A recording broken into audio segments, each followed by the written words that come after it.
Hey everybody, welcome in. It's the Week 10 recap. We had a great week of some real football games. The scoring started with Eddie Pinheiro kicking a field goal to start off the week on Thursday Night Football. Then at Sunday morning with Brady and the Bucks in the first ever game in Germany, taking on Geno Smith and the Saints. Then in the 1 o'clock hour, we had a wild game with the Bills versus the Vikings that was too crazy to even comprehend. And we had some great matchups this week in the Steak Dinner Bowl that we will get to after the league news. And this word from our new sponsor, McCormick's Montreal Steak Seasoning.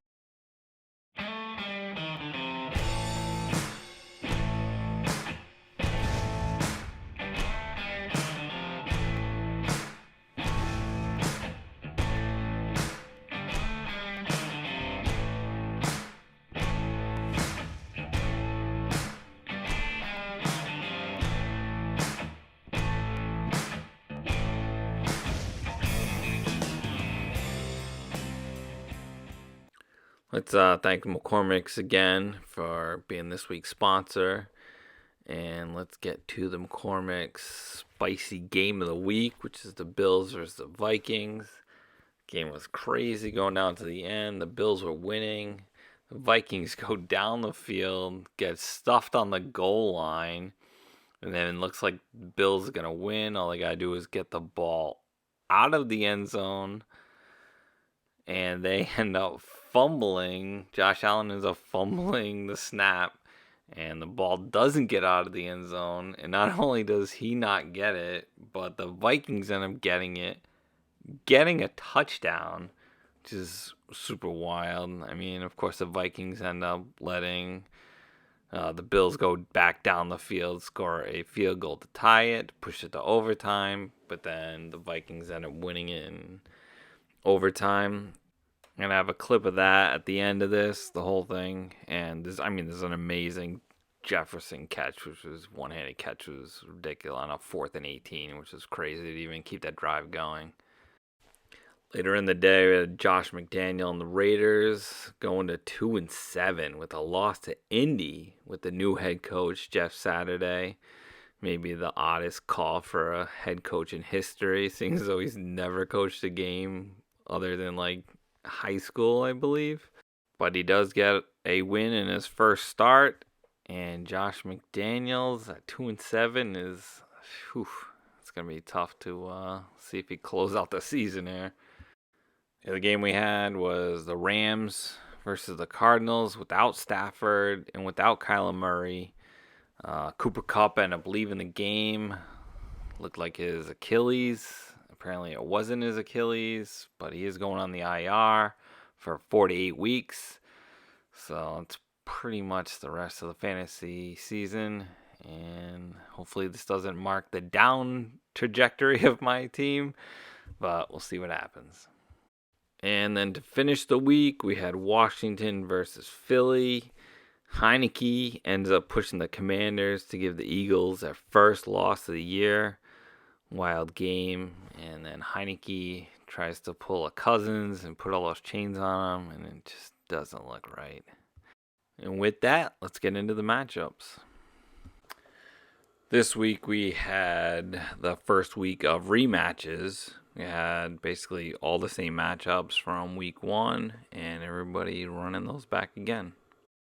The first matchup of the week we had was Jen at 7-2. She was in second place, playing Anne Marie at 4-5 in the 7th seed. And this was the biggest blowout of the week, which is the second consecutive blowout of the week for AARP. And she's going up. She's went from 7th place to 5th place, puts her in the playoff picture, and this is now 2 losses in a row for Jen, but she's still in second place. And the next matchup, we got Mike, who's 4-5 and was in 5th place, against Carlos, who's 3-6, which was in 10th place. I'm calling this matchup Mike's Office Max Lockdown Nightmare. because losing to Carlos twice is probably a nightmare to him in this league. And half of Carlos's wins have come against Mike because he's only got 4 wins. And Carlos is back to having 4 QBs. And he had Alex Jones and Dalvin Cook run his team to a win this week. And Carlos moves up to 8th place. And Mike moves down to 7th and out of the playoffs for now. The next matchup we had is Corey, 3-6, was in 9th place, versus Omar at 5-4, was in 4th place. They split their revenge game. Corey won the first one. Omar won this one. Omar had the high score of the week this week, and Corey might have won had his played an optimal lineup. His bench had probably the most bench points of the week. The next matchup we had was Zach versus Mark. Both of them at 3-6. Mark was in 8th. Zach was in 9th.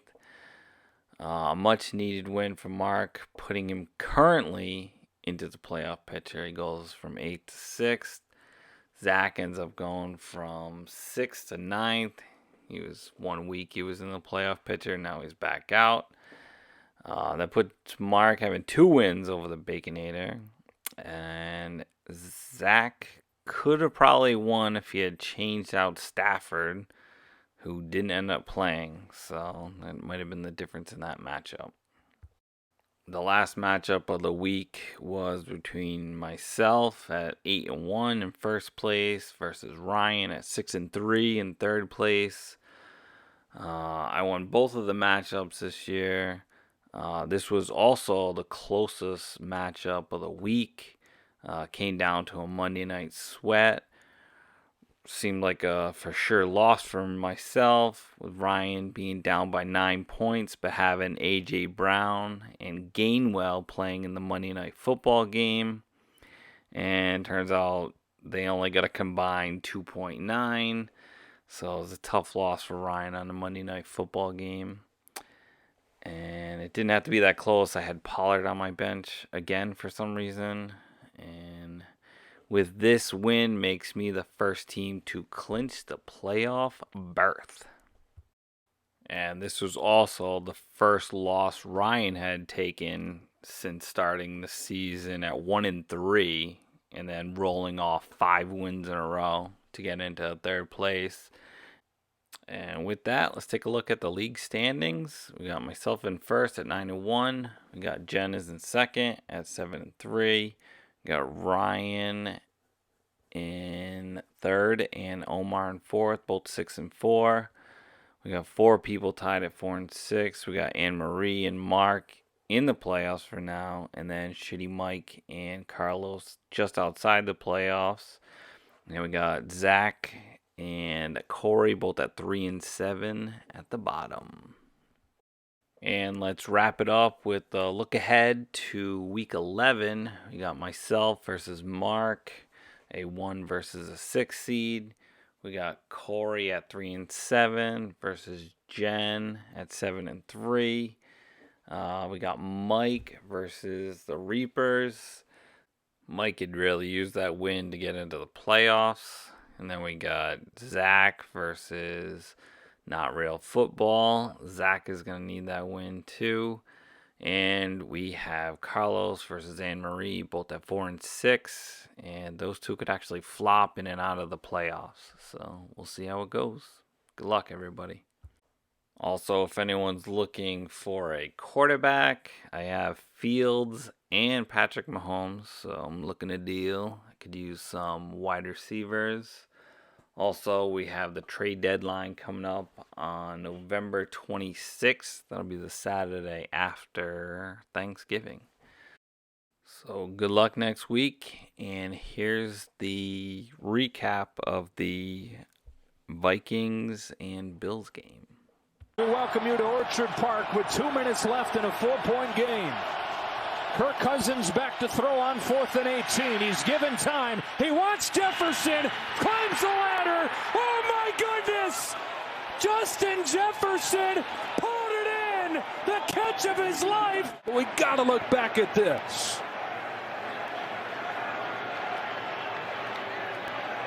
How does he maintain possession all the way through, not allow that ball to hit the ground? Cousins to sneak it. Can he break the plane? Is he in? No signal yet. Still waiting. He's short. They slam the door.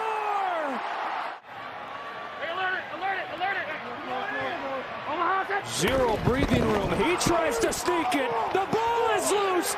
Impossible. Do the Vikings have it?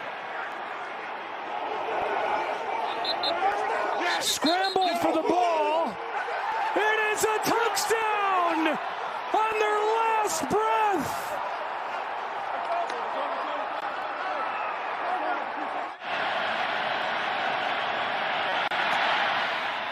Vikings take the lead. The officiating crews have let them battle it out.